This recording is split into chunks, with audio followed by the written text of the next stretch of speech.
Hey sports fans, Shane Draper here at Grilla Grills, and today we're going to do some awesome wings on the Kong. And what I like about it, it's only 3 ingredients, 4 ingredients if you include the sauce, but you don't have to put a sauce on them if you don't want, because they taste great without it. So what you need for your marinade is a simple Ziploc bag. We've got 5 pounds of chicken wings, 1 bottle of zesty Italian dressing. Get the zesty stuff, it matters, okay? And I love using full flavor soy sauce here. It turns to kind of a nice golden brown. It doesn't have to be perfect. Once it's well mixed, you can see that color. That's what's going to come out on your wings. It's going to have a really pretty golden brown once we're done, okay? So once you get that mixed, take your wings, and we're just going to put them in there. Let these marinate at least 2 hours, but really, if you let them go 6 to 8, that's even better. So our wings are done marinating. They look great. I love using a rack for this. I just typically set it across the pan. But what it allows them to do is just to drip a little bit, and then I'll take the paper towel and just dab back over the top. Once they're dry, we're going to season this side with the AP rub, okay?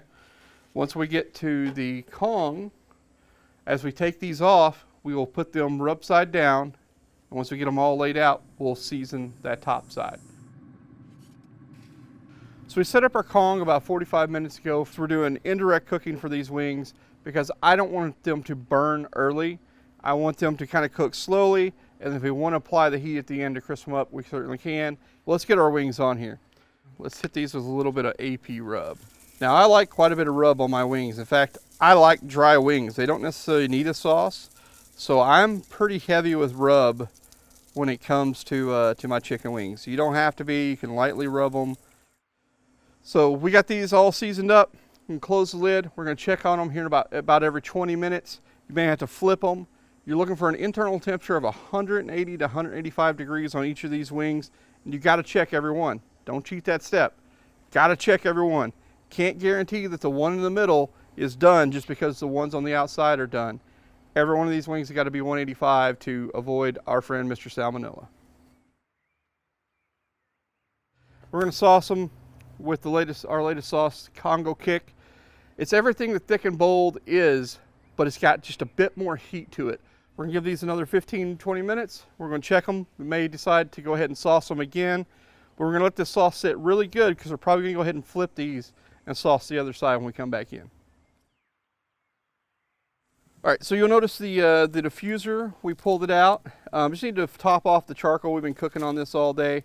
So since we had the diffuser out, we decided to go direct fire and just finish these wings real quick. So see, we got some good char on some of these. They look fantastic. We got our wing sauce. Sauce is set. Let's go ahead and get them in our pan here. All right, to me, the thing that's equally most important is the dipping sauce for the wings. Whether you like blue cheese, you like ranch, it doesn't matter. But I like a little bit of both. So what I like to do is take some buttermilk ranch. I just take a whole bottle. To that, we're going to add a couple tablespoons of rub. I used about a half cup of blue cheese crumbles. Again, if you don't like them, don't use them. I like a lot of blue cheese though.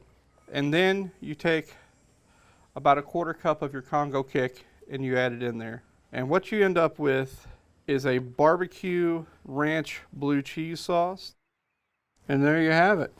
This whole Kongo Kick project was Mark's idea, so we're going to get him in here and have him eat some of these spicy wings with me, and we're going to get super messy, except I'm wearing gloves, so we'll see how he fares. Come on in, Mark. All right. I'm not going to wear gloves, by the way. Bold. Get messy. That's right.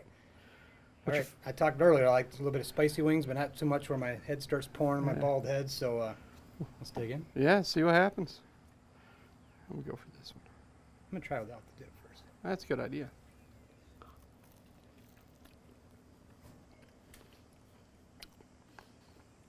Definitely a little bit of upfront heat. Yeah. Oh, yeah. That's awesome. Still got a depth of flavor. Heck yeah, man. That is outstanding. I'm going to try it in the ranch dipping sauce here. I'm telling you, you can't not eat about 20 of these. I know. It's not like it's already burning me up. But Right.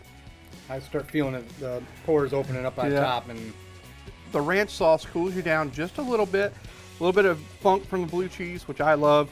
We want to know what you think of the new Kongo Kick sauce. So if you make this recipe or you use the Kongo Kick sauce, get some pictures to us. We want to see the hashtag Kongo Kick with a K. It's got to be K-O-N, right? Kongo Kick, you'll see it right here. Everything you need to know is down in the description below.